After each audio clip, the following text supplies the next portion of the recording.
Hey everybody, and welcome to Bible Study That Doesn't Suck. This is Pastor Megan Rohr at Grace Lutheran in San Francisco, and over in Oregon we have Pastor Amanda Zenzalo. I serve at Central Lutheran Church in Northeast Portland, 21st and Schuyler. Our service is at 10:15 a.m. You're welcome to come by any Sunday. We also have a beautifully looking visitor today, as far as I can tell, in your little tiny square.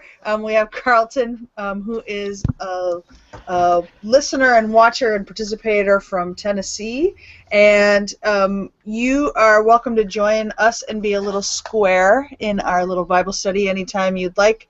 We tend to go on around 9:30 or closer to 10 if we all have schedules that are running a bit late, and you can check that out on our Google Plus info, or you can connect to the YouTube if you're watching this on YouTube later and find out when those invites are. Or if you want to email me at pastor@gracesf.com, I'll put you on the official invite list, and you'll get a little bink if you are a Google Plus user to know when we're popping on.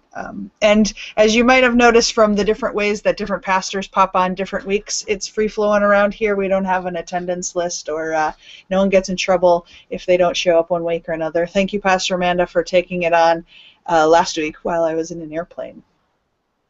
It's always fun to pretend to be Megan for an hour or two using your sign-on. Yeah, just the number of emails in my inbox alone are probably enough to give you a heart attack. When it opens up and I look, there is a moment of like my heart freaking out, and then I remember it's not my inbox. Yeah, my devices sometimes show me the emails in their entirety, and then I don't open them just for my own validation here. But our texts for today, in case you're wondering if we're on a weird tangent or not, our texts for today are about people who are trying to talk about what they've been through and how their lives are hard and what has been hard about being a Christian. The 2 Corinthians text, which we'll post down here if you're watching the recorded version of this, it's an interesting one, right? There's a couple of lines in here that Christians have talked about for quite some time. One is this idea that you shouldn't have cheap grace. We'll come back to that in a second, I promise. Dietrich Bonhoeffer's got some lovely things to say about it. But most of the bulk of this whole little paragraph that we have from this week's reading is all about how hard it's been to be a Christian. Woe is us, our life is hard. Sleepless nights, hunger, imprisonment, riots, labor, beatings, calamities, like the list goes on and on and on and on and on and on. This was true for them, and this is also something that has been true for people who have been on the fringes of Christianity, people who are LGBT, people who endured slavery, people who were told that the church was against them. And what's interesting is that in the early days when these letters were being written, it was something that was happening to all of the Christians, right? And Paul, who wrote this letter, was one of the people inflicting all of this stuff on all of the Christians until he has his conversion moment.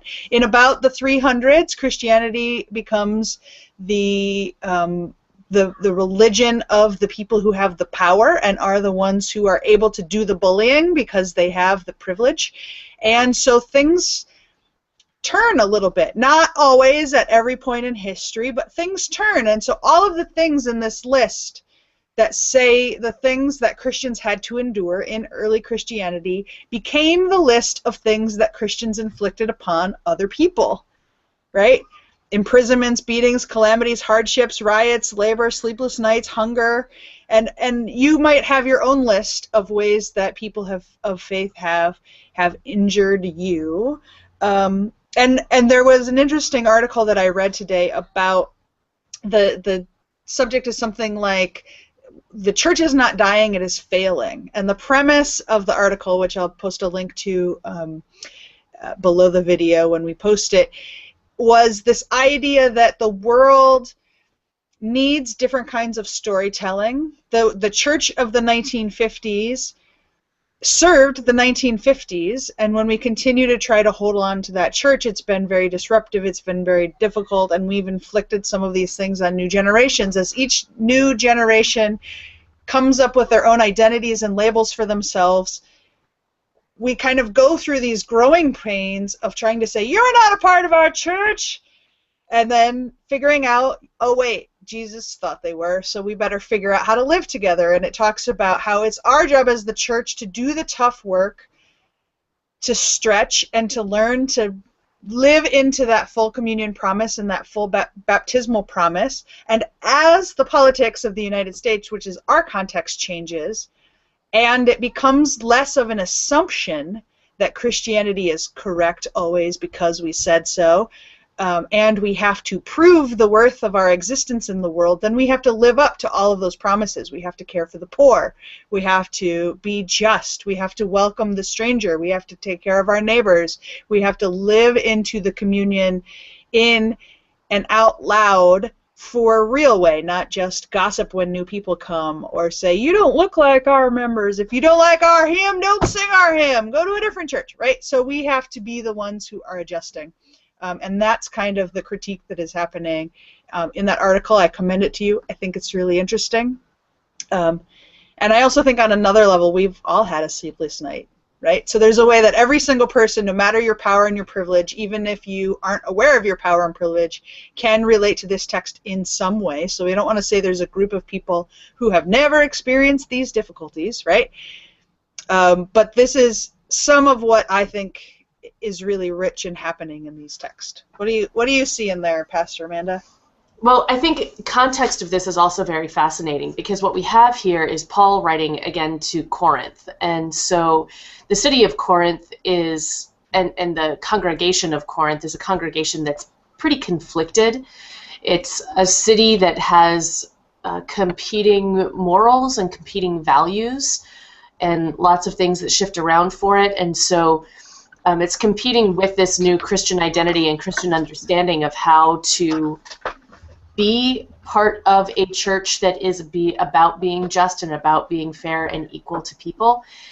And so Paul is writing to this group, and this is the second letter. That's what 2 Corinthians means, is that this is the second letter that Paul is writing to the people who live in Corinth.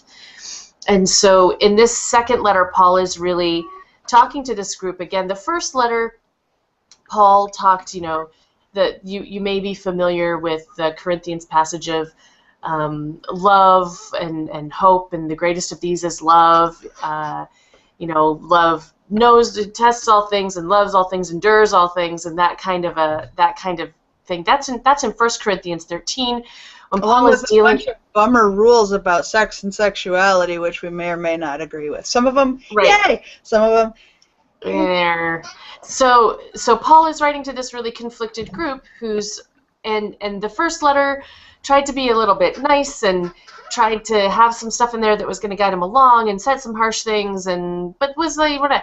Now we're in 2 Corinthians and he's tired, and this is a congregation, a group of people who's really messing it up and who's doing a lot of mean things to each other and who's trying to discount him and his authority so that they can discount his words of how to be the church. And so there's a little bit of, if you've ever had a leader who is tired, who is desperately trying to assert their authority because they have the best in mind for you, that's kind of what's happening in this passage. Like, look, this is, I listened to you. I've helped you. I've done everything I can for you. I've gone through this, and I've gone through that, and I've gone through this, and I've gone through that. I've done everything I can, and I love you. And we get this verse 11 of, we've spoken frankly to you, Corinthians. Our heart is wide open to you. Like, I'm not hiding anything. I'm not trying to push a hidden agenda. I'm not trying to do things in order to make myself better. My heart is open for you. There's no restriction on our affections, but only in yours. You're the ones who are not listening to me. Which usually goes well. Has anyone here ever said, you're not listening to me, and then had someone say, oh, I'm sorry, you're right? No, that never ever happens. Maybe once, if you have like a Buddhist person who's mindful, or like someone was daydreaming or falling asleep, but even then people are like, oh, I wasn't sleeping, I was just closing my eyes. I can promise you it never happens in a Google Hangout. Yeah, right? Yeah, no one ever walks away to go get the books from their bookshelves for the thing they want to talk about next and makes those squeaky chair noises that distract everyone. That never happens. No. Absolutely. But I think there's also, I mean, it continues, the writing continues with, in return, I speak as to children. Open wide your hearts also. So not only is Paul saying, like, he's kind of being rude. To me. He's being rude. He's tired. Rude. He's tired, and he wants. I'm not the one who screwed up. You screwed up, and if you liked me better, then everything would be fine if you just did what I said. I'm liking right now that where I have my camera, when I slam the desk, it makes the whole thing wiggle. That's really what's going on there. But I think it's relatable. That's the thing, is that I think that this passage is relatable to folks who have tried really, really hard for a community or for an individual to understand that even St. Paul got really frustrated and said things that were said out of passion and out of love in a way that was like, maybe they couldn't hear this very well, right? Like, you're not listening to me doesn't normally get you're right, I'm not listening to you, right? Normally it gets, well, you're not listening to me. Do you think Paul's hangry? Is Paul hangry as he's writing this?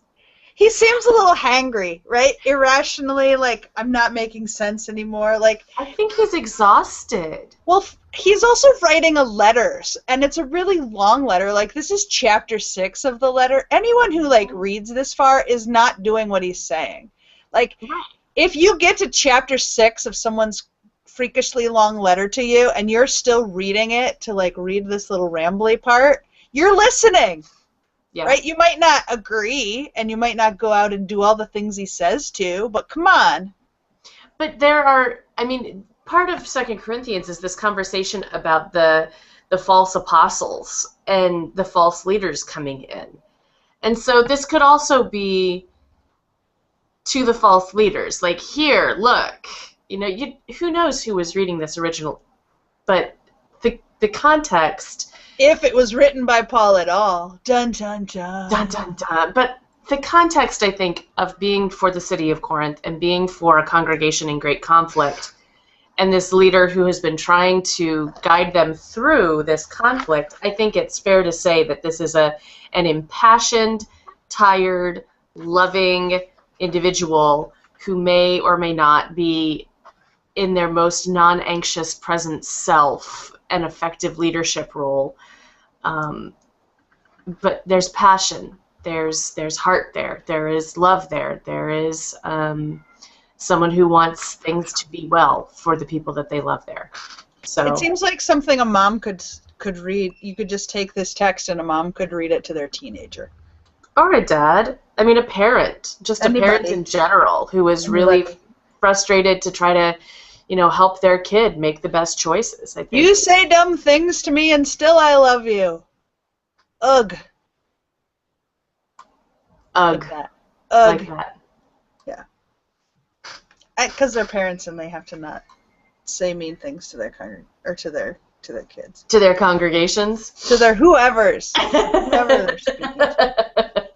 I like starting with the 2 Corinthians today because it seems like it starts the conversation with this idea that other people are the bullies to us, perhaps, like that other people aren't listening, that other people are rejecting us, that other people, like, that we endure, like, or that we're the ones being bullied, kind of comes from that perspective. The Job text is really fascinating if you try to ask the question of who is doing the bullying. At Augustana College in Sioux Falls, South Dakota, they have a class on Job, and the final project for the class every year is they put on trial all the characters of Job to try to find who is guilty of bad behavior. And some years the verdict comes back that Satan is to blame because Satan asks the questions and Satan's kind of inciting God. In some years the verdict comes back that God is to blame, that God knows that Job is faithful and shouldn't be playing with him, toying with him, whatever's happening. If you're not familiar with the Gospel of Job, or not Gospel of Job, actually a Gospel, with the story of Job, it's a very long text where there is this faithful person, And in the historical context, it's a time when the people believed that God lived on a throne directly above you, that there was this veil above the sky, and God sat on a throne, and it was so close that you could build a ladder or a tower and get up there and be in relationship one-on-one with God.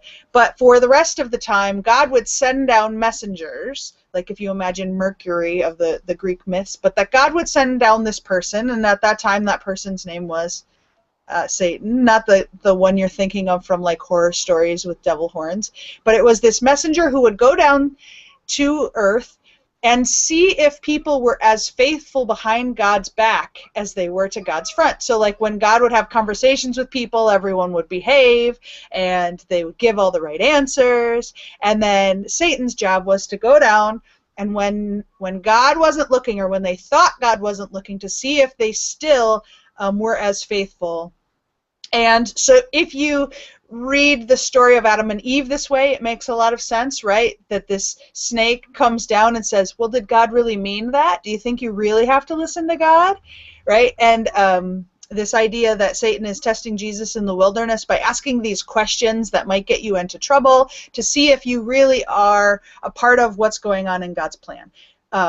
We have had lots of millions of different ways of people who talk about either the systematic theology meaning words about God, or the different ways that you respond to God's gifts and God's promises. One of them is Dietrich Bonhoeffer, who I said we would talk about with whether or not you think grace is expensive or it's cheap, right?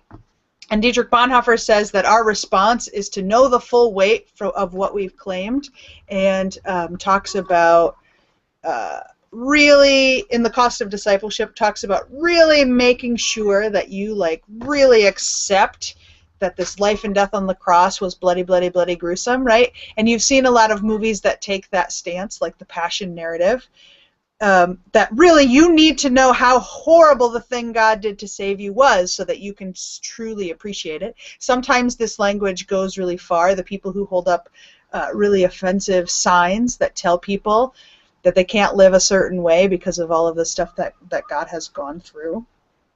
And so in this experience of Job, God is saying, Job's really faithful, and Satan says, but do you think he'd be faithful if he wasn't having such a privileged life? Do you think he's only grateful because he's wealthy and because he's in the majority culture, and because he has an amazing family, and because he has all of this livestock, and he's not afraid of, if he was really vulnerable, if he was homeless, if he had nothing, would he still love you?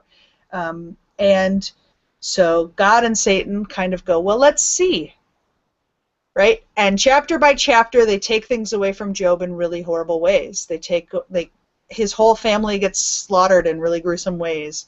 The land goes away. His wealth goes away. At one point, I just kind of imagine him naked and covered in like sun boils. He's just like at the most miserable, lowest place that you ever could possibly be. And throughout it all, Job kind of has a good attitude until he just asks one question to God: Why would you do this? And that's a question we've all, maybe at one point in our lives, asked. Why would a good God let something like this happen? And this week's text is God's answer.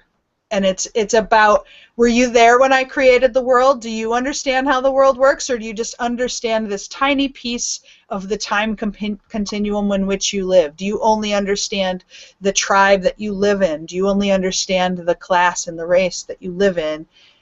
But could you ever possibly know? And so depending upon whether or not you think it's okay for God to test people like that, or you think it's okay for Satan to come down and test people like that, depending upon whether or not you think Job's question is legit, or whether it is a sign of not having enough faith, and then God and Satan were right about him, that he maybe wasn't faithful.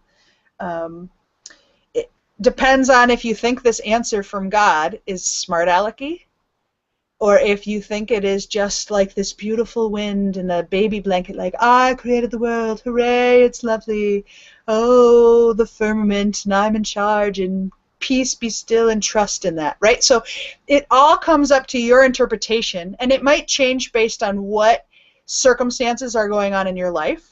If you think it's not fair, whatever thing that happened to you, and it's like, for example, the way you feel about God not fixing shit things that happen in the world is different when a baby has just died than when there's a war on the other side of the world that you feel really detached from. Like, we can pray for an end to hunger, but when it's not our hunger, it feels different. And so, depending upon the life experiences that you've had, your way of answering that question, why do good things happen to bad people, and why do bad things happen to good people, and why does a good God let things that are not good happen in the world, can be answered any number of ways. There's a lot of books back here that will try to give you different answers, right? And each one, and each time period, different congregations have different answers to this, different hymns have different answers to this, different justice communities have had different answers to this. Like, Martin Luther King Jr.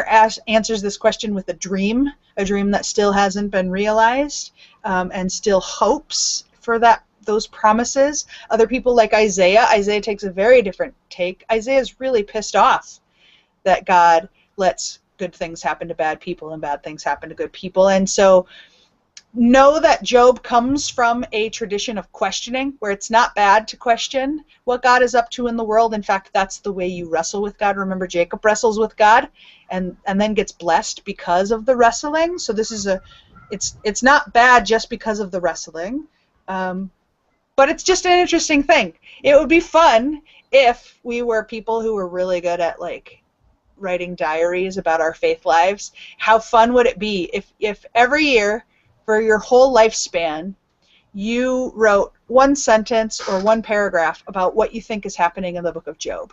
And I bet every single year it would be a slightly different take. Sometimes you might circle around to some of the same themes, but how fascinating would that be if we had a Job journal where we got to just write about the ways we related to it, the ways that we were mad about it? I just think it would be fascinating. Job is really long, so it's hard to talk about the whole thing in one church space, but I think it would be fascinating. Pastor Amanda. Well, I think that one of the things, every now and then we give some of the big words for those of us who haven't grown up in the church. Theodicy, Theodicy, is the word that will be down here. We'll maybe put a link down here. That is the study of why bad things happen to good people. So if you have ever had that kind of a feeling or a question or a frustration, this kind of resonating with Job in the why would you let this happen moment, you're not alone, and there's an entire branch of theology that looks at this question and tries to comprehend it. I think that we see when there are earthquakes and when there are catastrophes and when there are those kinds of things, we see a lot of folks in our media who seek someone to blame, and seek a reason to blame someone for these events. And as a Lutheran, we aren't so much into the blame game on that, because we don't kind of go there. And for me personally, speaking from my own theological perspective, I think that when wrestling with an issue of theodicy as to why these kinds of things can happen in our world if we have a good God, I believe so strongly in free will, that God has gifted us free will and longs to be in relationship with us, but longs for that to be something that that we have our own autonomy within our lives to make choices and to create or to destroy, to co-create, to build up or to tear down. That is our privilege as creatures with free will. And I think that, yesterday as I was driving home from council, I was listening to news on NPR, and they were talking about how in Oklahoma there are dozens of earthquakes happening and just a ton of different things that are happening. And many people believe that it's because of the oil industry, and that the earthquake action is just tripled. Now, I don't think that God says, I don't like what you're doing with our fossil fuels, so I'm going to cause earthquakes. I think we, as a human race, have said we need fossil fuels so much for our world that we are going to extract them in any way possible, and we're not going to care about the environmental ramifications of that. And if that means that people have earthquakes and their houses fall down, it doesn't matter because I'm getting what I want out of it, right? So it's not that God is causing the earthquakes. Our choices are perhaps contributing to those earthquakes and are causing them. So I think that there is a gift to the fact that we have free will and a price that comes from that free will. At the same time, I wouldn't want to be a puppet. I wouldn't want God to just allow to make everything happen specifically in such a way that we have no free choice in these things and how we participate, because then we have no agency.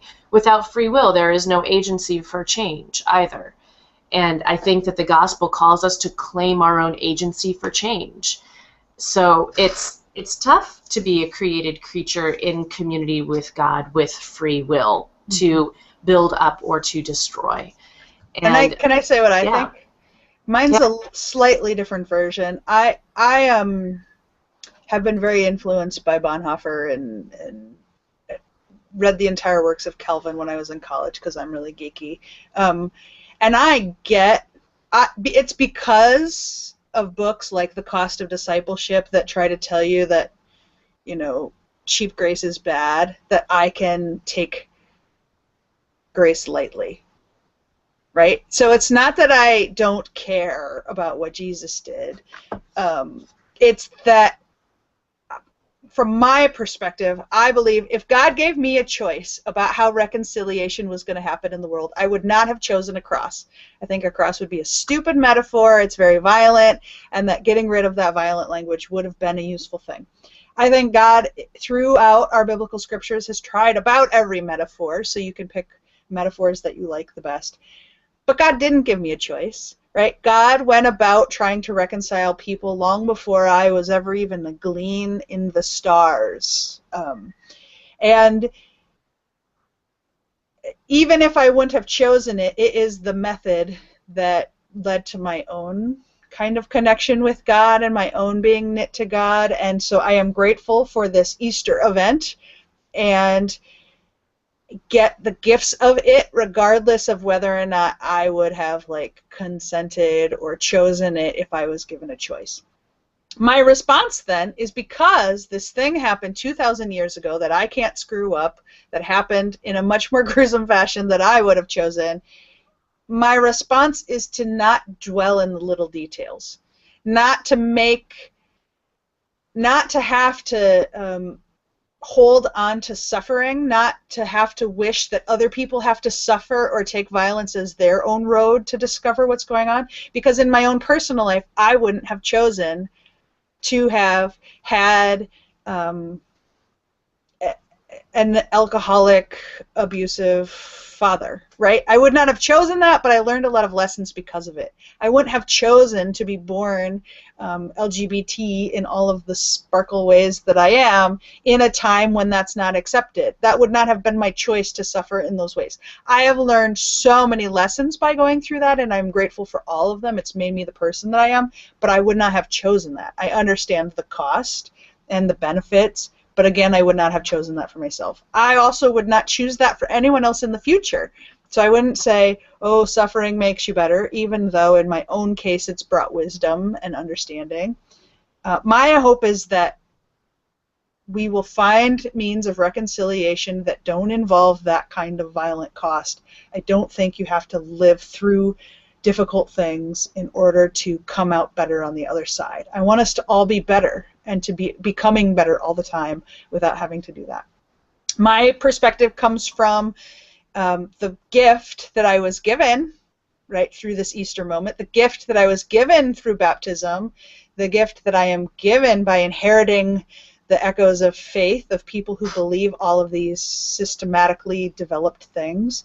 And I choose to worry less about how God was up to doing things and how I was personally reconciled, and to spend more of my time being grateful for it and trying to share it with others and trying to live in a way that hopefully causes less harm to next generations.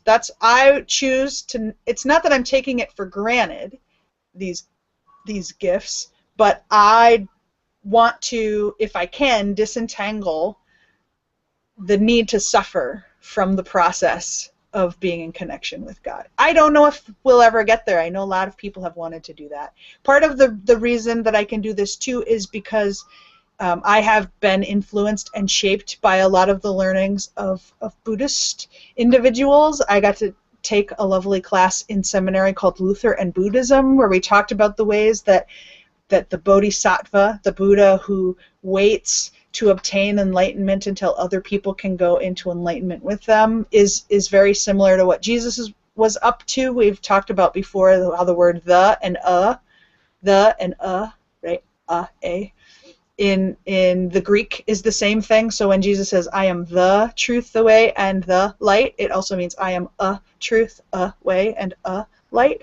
And so I've done a lot of study about the way that the early Christians, as Pastor Amanda talks about, identified themselves as, and the way that Buddhists walk on. Not that I don't follow the tenets of Buddhism. I'm definitely a Lutheran who is learning from some of the lessons of Buddhism, and this idea of detaching from suffering, not detaching from the world, but not holding on to our pains, trying to release them and heal them, and trying to live in a way that you are detached from the difficulties and trying to resolve suffering in the world and make it as little as possible is more my way of being a Christian in the world. And I think the reason Pastor and Amanda and I are sharing our personal ideas about what's going on, which might be different than what we preach or the faith that we have in community, mine definitely seeps out in some of my sermons. They, of course, are rooted in a Christian story, rooted in a Lutheran understanding, rooted in the fact that I get to preach next Sunday, and this sermon isn't the only sermon, right? The reason we share the ways that we articulate our faith might be different is to remind people that even if you articulate your faith different than Paul, or different than Job, or different than Satan, or different than God, that God is with you and for you and connecting to you. And so if you think suffering and disconnect is the way to do it, that's one road, right? One road on the many way. And I got to tell you one quick story. I know Pastor Amanda wants to talk, but Pastor Amanda will be glad that I tell this story. Pastor Amanda will tell you afterwards that she's really glad I told this story. So I was talking to Grandma yesterday or the day before in the car, and she was telling me, if you don't know my grandmother's videos, I'll post some links to the grandma videos. My grandmother loves to brag about the fact that I am a pastor. And if you're watching, hi, Grandma. And she's very proud of how far the Lutheran Church has come, because in her day, she wasn't allowed to date Catholics. That's where the Lutheran Church was. You had to only date Lutherans, right? And so to come as far where her lesbian and transgender granddaughter can be a welcomed part of the church is huge for her, and it gets her teary because she's so excited about how far the church has come. And she was having this conversation with one of the 1,188 people in Clark, South Dakota, and it was this new person she was just meeting, and she was talking about how proud of her granddaughter she was and all the things that I had been through. And then the woman's response was, because she had misunderstood, that my grandmother would brag about me to any person she ever met anywhere. And this person thought that my grandmother knew who she was when she was bragging. Because it turned out that this was one of the grandchildren in the Phelps family that she happened to be having a conversation with. Pastor Amanda's making a face right now. Right. Now Pastor Amanda knows why this is a good story, right? Aren't you glad I tell you this story, Pastor Amanda? Yeah. So the Phelps family, which I hope you will not Google, because the images and the pictures and the words are shameful, and the more numbers you give, the more they think that people agree with them. They have protested, yeah, that's right. They have protested LGBT folk for a very long time. They use horrible pictures and horrible language. Kevin Smith has a movie called Red State, if you want to learn more about it, and the particular person my grandmother was speaking to is in that movie. And so my grandmother just heard this lovely conversation with this person who thought my grandmother was telling her the story to kind of say the way that your family has protested people is bad. Like, my grandma could care less what you've done in your life, right? My grandmother loves you and thinks Jesus loves you. I still have not told my grandmother the words that they use in their protesting, and because I said I want you to be able to be a good neighbor to this person. And so she listened to the ways that their family protested and what was going on, and didn't really understand why they would do it that way. But what we were both impressed by is that the person she was talking to had been disowned by their whole family because they came to the understanding that they were wrong, and that the ways that their family were protesting were hurtful, and felt very guilty about it, and felt like maybe it was unforgivable, the way that they had lived in the world. And so my grandmother was able to remind them the same thing that's happening in Job, the same thing that's going to happen in the Mark text, the same thing that Paul is up to. There's nothing that is unforgivable. And even when our neighbor is doing something that is reviling, right, that how beautiful is it that we live in a world when you could go from being the biggest jerk of a Christian in the whole world. My grandma wouldn't say that, but I'm going to say it, right? You can go from being the biggest jerk of a Christian in the whole world, and I'll say that knowing that I am that person to many other people in the world, right? You can go from being the biggest jerk of a Christian to having a transformation like Paul, to apologizing for the ways that you've been a Christian in the world, and that's all a part of the same journey. So even if it's not a lesson that God gives us where everything is taken away, where our wealth is taken away, where our class is taken away, if it's just a story where we sometimes change our mind. Right now, a lot of Republicans are changing their minds on gay people, on transgender people, and we have something inside of us that wants us to be very cynical and say, oh, well, you weren't here before, and so I'm mad, instead of thinking about how far someone has come, that we never would have imagined someone could make that kind of declaration. Yes, in our hearts, we can want someone to apologize for all the crap things they did, but isn't it beautiful to be able to thank someone for changing their heart and changing their mind and getting to a new place? We don't always have the capacity to be able to do it, and sometimes our aggression and our energy gets worked up, and we're more interested in arguing and debating about how God wants us to live in the world, or what current political thing people should be on the right side of history on, when my way of being in the world, this is a long kind of circle around, is to try to always be a pastor in the moment, right? It's what they try to teach you in seminary, but we suck at. All of us suck at it. You trigger something that's super personal, but my hope is to be a pastor even to those who think God could never possibly be with me. It's an exhausting job, and you can't always do it, but that's my hope. And I'm very proud of my grandma and my uncle, who were able to be pastors to this person who thought that they were being judged, and my grandmother never had any idea. So Megan Phelps, I know that God loves you and forgives you, and you don't have to apologize, and you're welcome to come on Bible study that doesn't suck anytime, because I think your story is an inspiration to people. Pastor Amanda, was that a worthwhile story to tell? It was a worthwhile story to tell. Okay. Thank you for sharing. Sorry it was so long. No, it's good. I think, I just spent last weekend at the Portland Pride Festival, and I had many people who think that my rainbow wig needs to come on Bible study that doesn't suck. So Ooh. There may be a day where I have my rainbow wig on. Wait for it. It's pretty exciting. But there were 2 points in time on Saturday where we had protesters at the festival. And I'm going to use this as the segue to take us into the Mark text. What? For today. Yes, I'm going to use this because in the midst of, so my congregations, we worked 2 different booths at the Pride Festival.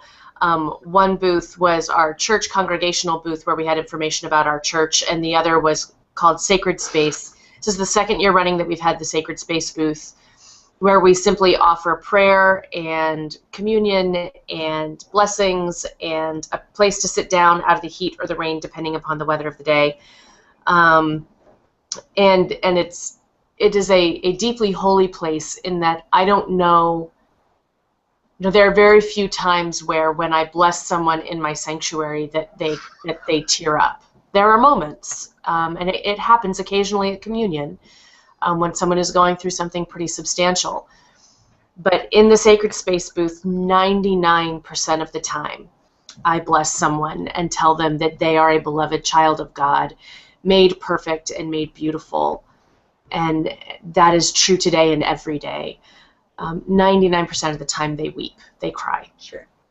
And so in that kind of a space and in that kind of a role at the festival, there were protesters out front on Saturday outside of the gates, and I had gone to check in my congregational booth, and there were some shaken up teenagers who were clearly kind of triggered and distraught by it. And so I went and grabbed another pastor who works a couple blocks from here, and we grabbed one of his parishioners who had signs just for this purpose, and we grabbed our signs and went out front and just stood in front of them and held our signs and tried to encourage folks to not engage.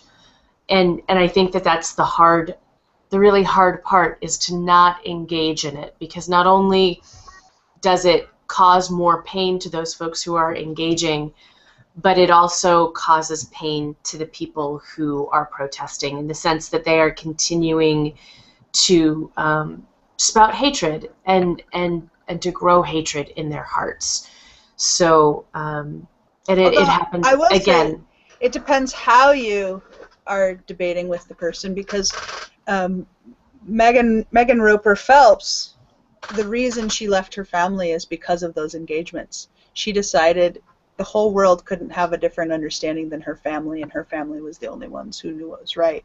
And the reason she ended up in Clark, South Dakota, where my grandmother lives, is because one of the people who took the time to get to know her and to question what they were up to in a like, I want to just understand why you do the things that you do kind of way, they ended up falling in love. And so it's not a very often, like, it's obviously not an encounter of rah, rah, rah, rah, rah, believe me, believe me, believe me, right? It's a thoughtful conversation of someone taking the time to get to know why you're up to what you're up to, and to be okay with the fact that your mind might change without having to say, haha, I'm right. But that's a different thing than what Amanda's talking about. It's a different thing in a different space, perhaps, than the immediate protest space. I think that in the immediate protest space, when people are have high adrenaline and are needing to be right, and I'm also talking about conversations of people who aren't specifically vulnerable. Right, exactly. And that was not what was happening outside the Pride walls. And so, nor at the end of the Trans March, when people were arriving back at the end of the Trans March and were being greeted with protesters. So we placed ourselves between again. And I think that for both sides of that kind of a painful experience, what I'm going to try to make the segue, we'll see if it works, is to say, the peace be still. Piece of this, that in places and times of great conflict, where the winds are rushing and the water is slamming into the boat, and people are arguing and fighting, and whose fault is it, and are we going to survive, and all of those questions come in, that there needs to be a place and a space, and that's, I think, where we have a responsibility as Christians, and where leaders of all kinds have a responsibility to try to speak that peace be still. So we're going to move into the Mark passage, and colleagues shared a fantastic song yesterday on their Facebook feed, so I'm going to pass that link to Megan, so you can find it down here, called Storm Comin' by the Waylon Jennies. If you know the Waylon Jennies, I love them. They're fantastic, and it's a great video, so we're going to have that link down here for you. And this Mark text is fourth chapter, and it's a big storm, and Jesus is asleep in the back of the boat, and the boat's getting swamped, and they're scared, and the disciples call out, "Teacher, don't you care that we're perishing?" And Jesus wakes up and rebukes the wind and said to the sea, "Peace, be still," and everything calmed down. And I like to imagine he fell back asleep. That it was really about being annoyed that he got woke up and less about see. But I think one of the pieces that really stood out to me yesterday in text study was that Jesus is in the back of the boat. He's in the stern. And if you think about, I thought about the boats that I grew up on, where the back of the boat is where the power is. That's where the engine is. That's where, if you're, the direction comes from in the back. So if we're thinking about where is Jesus in the boat, Jesus isn't in the front of the boat calling out to the others to set the pace and set the direction. Jesus is in the back of the boat, being the energy and being the direction for the boat. So there's something in there for me this week around that. And yet there is this great storm that is coming, and how do we as people who are, if we want to talk about the changing climate of the church, which Megan discussed a little bit earlier when talking about this article that will be posted down here, and the changing climate of the church, if we say that we're in a storm right now, we're in a storm of change, and it's a storm of communication change, it's a storm of understanding one another, it's a storm of how we spend our money. That's a huge one, right? All these different pieces. If we're in this kind of a storm right now, then where are we looking for our direction? How are we finding our direction? And where can the words "peace, be still" come from, that we can experience that stillness and that hope and that peace?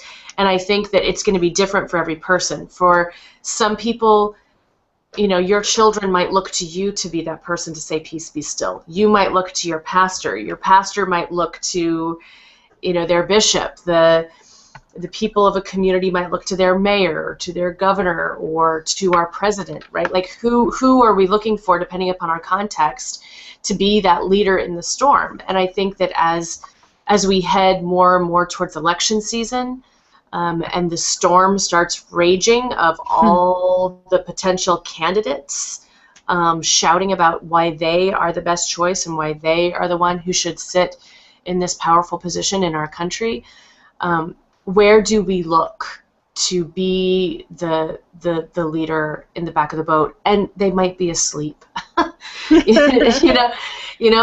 that's the conundrum, is how do we interact with this kind of a stormy season in our world and in our life?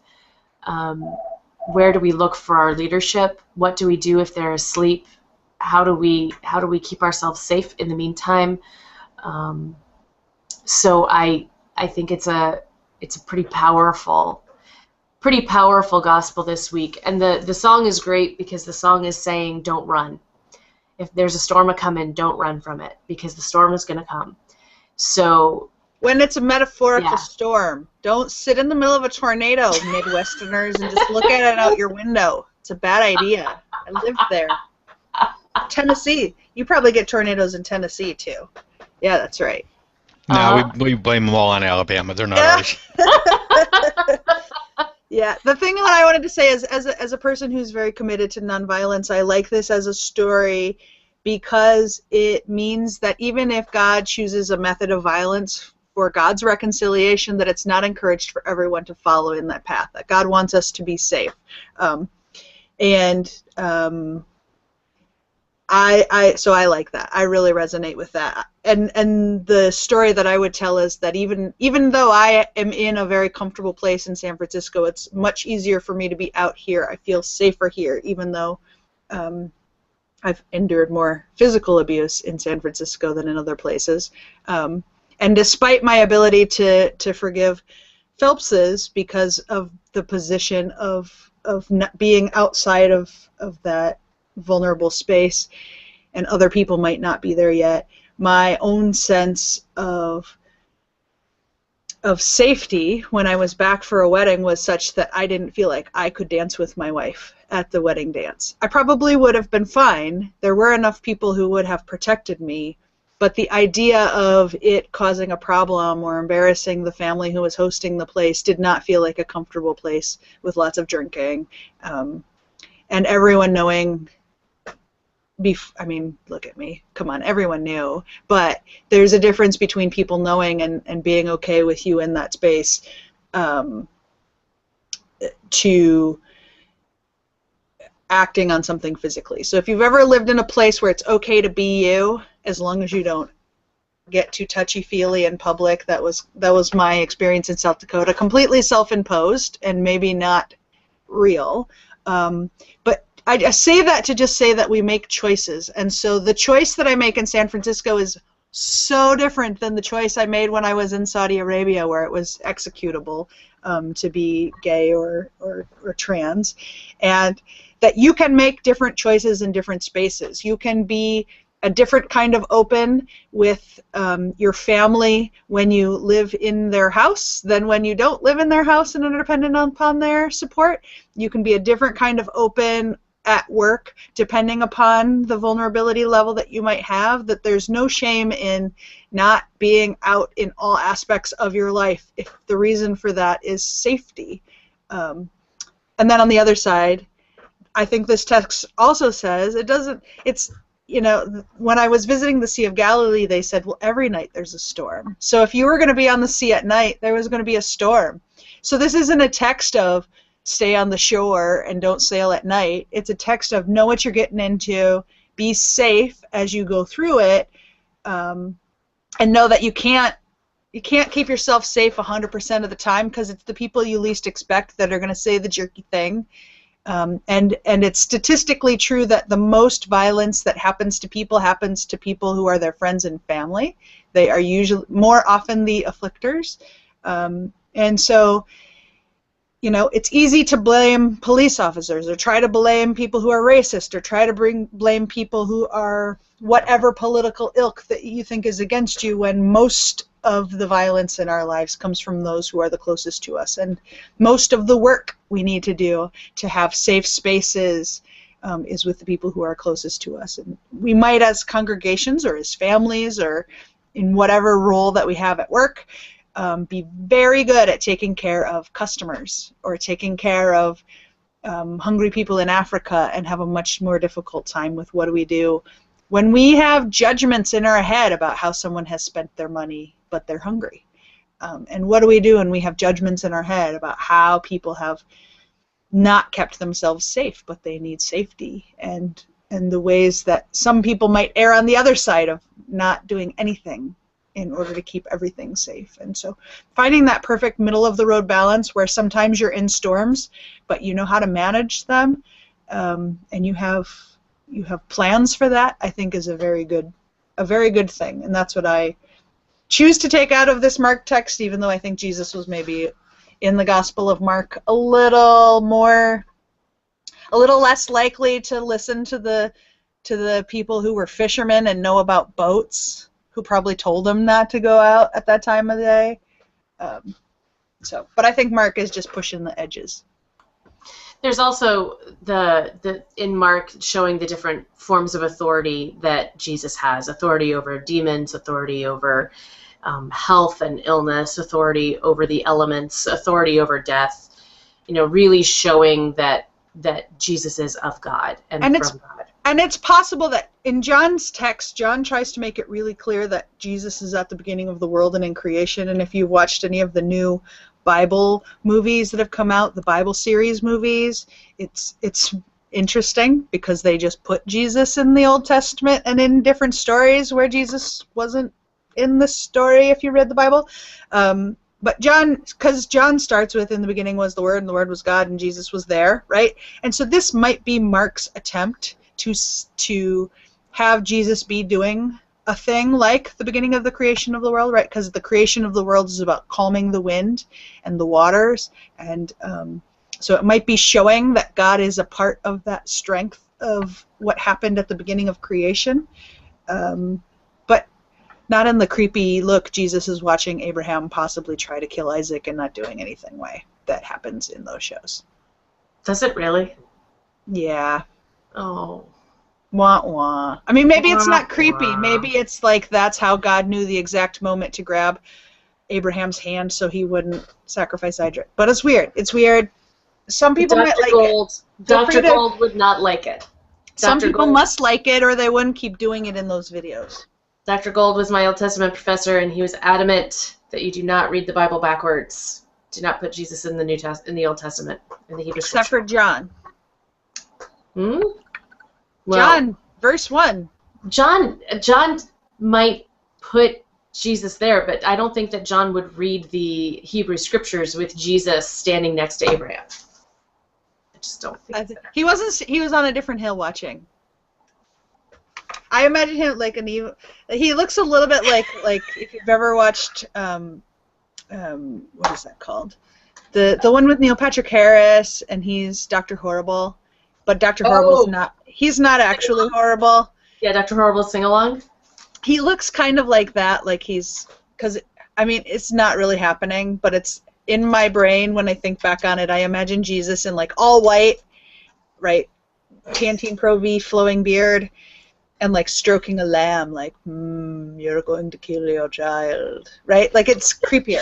Okay. Sort of like Dumbledore, just a little bit bigger beard. Okay. Yes, exactly. And with that, I think we have adequately covered the texts for the day, and we're rapidly going off on tangents. What? We have a whole new base for a new line of artwork for the Vatican now. Yeah. I went through. They got enough art. Enough art. They got enough art. It's a really long IKEA museum. Way too much art. Although I heard this week that the Vatican is going to open a new homeless shelter on their grounds, and good for you. Good for you. Sell one of those silver fancy things. You'll have enough money to cover the Vatican has their work cut out for them right now with Ireland, so let's. Okay. That's right. That's right. All right, fund it with a bag of worms, like we usually do. That's very within our keeping, Carlton. Good job. Thank you. Thank you, everyone, for joining us today. Bye. See you next week. Take care.